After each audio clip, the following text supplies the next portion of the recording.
കേരളത്തിലെ ഉത്സവകാലം ആരംഭിക്കുന്നത് നവരാത്രി മഹോത്സവത്തോടു കൂടിയാണ്. തിരുവനന്തപുരം ജില്ലയിലെ പൂജപ്പുര എന്ന സ്ഥലത്തെ ശ്രീ സരസ്വതി ദേവി ക്ഷേത്രത്തിലെ നവരാത്രി ഉത്സവവുമായിട്ടനുബന്ധിച്ചുള്ള ദീപാലങ്കാരങ്ങളും ദീപക്കാഴ്ചകളുമാണ് ഈ വീഡിയോയിൽ ഉൾപ്പെടുത്തിയിട്ടുള്ളത്.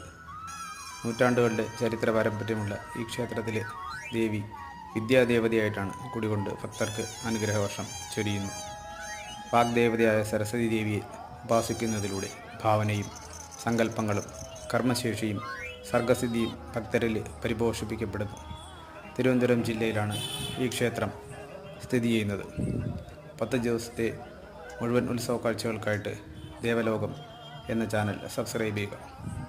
വീഡിയോ ഇഷ്ടമായ ലൈക്ക് ചെയ്യുക, ഷെയർ ചെയ്യുക, കമൻറ്റ് ചെയ്യാനും മറക്കരുത്. ക്ഷേത്ര പരിസരത്തായി വിവിധ കലാസാംസ്കാരിക പരിപാടികൾ നടന്നു വരുന്നു. ഇതുകൂടാതെ ഭക്ഷ്യമേളകളും മറ്റ് വിനോദ ഉപാധികളും ഇവിടെ ഉൾപ്പെടുത്തിയിട്ടുണ്ട്.